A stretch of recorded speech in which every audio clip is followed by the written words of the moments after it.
Alors je dis oui, même si le match parfait n'existe pas. Comme l'homme parfait, d'ailleurs. Voilà, la perfection n'existe pas. Baratelli. Le chat.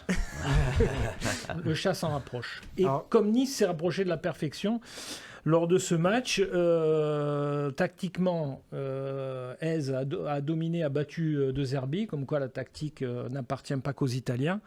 Le gym a laissé la possession à l'OM.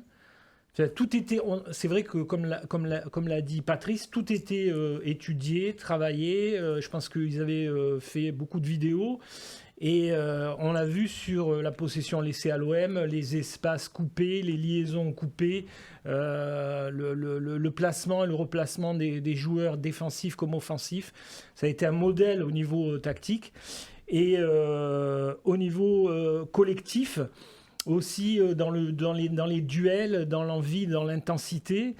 Et puis après, individuellement, on a dit Dante a muselé Mopé qui n'a jamais pu faire jouer son équipe, qui n'a jamais pu servir de pivot. Romain a dit Greenwood sur le côté et Luis Enrique, on ne les a pas vus. Rabiot, par moments, on semblait qu'il était un peu déconnecté des autres. Rongier, qui souvent fait jouer, il a été... sur la défensive plus qu'autre chose. Bon, Brassier, il est en souffrance, on l'a vu, hein, on va pas en rajouter. Après, c'est un clean sheet. Il n'y a pas eu tant que ça. Donc, je sais, il n'y a pas de match parfait, mais si on ne s'en rapproche pas là, on ne s'en rapproche plus. Tu gagnes 2-0 contre le deuxième, qui était un modèle à l'extérieur. Il n'y a pas l'ombre d'un doute. Tout le monde s'est accordé à dire que Nice a gagné et que c'était logique. Avec un Guessant, on dirait Wea, quoi. C'est Mister Evan. Il défonce tout sur son passage.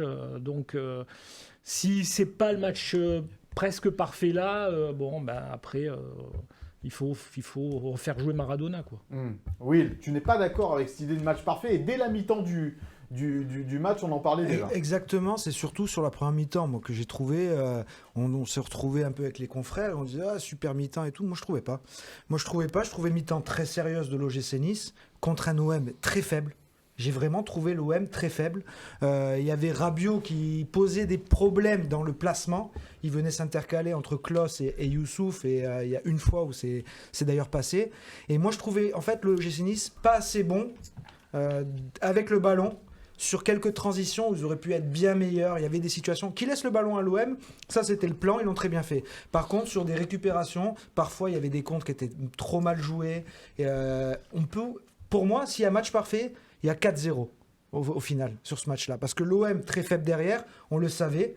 Avant le match et ça s'est confirmé et tu as les situations pour faire plus, tu as des mauvais choix, tu as des mauvais centres. Abdi, je pense notamment sur un moment donné où il y a un super centre à donner, Shaw qui fait pas tout bien non plus, voilà. Et donc à la mi-temps et encore en deuxième même, il y avait toujours cette incertitude et attention, l'OM peut revenir parce qu'il suffisait que l'OM réussisse ces 20 dernières minutes et ça aurait pu finir à 2-2 ce match-là. Alors défensivement, bravo, grand match. Offensivement, je pense que tu pouvais être beaucoup plus efficace et plier vraiment ce match avec un troisième but plus tôt.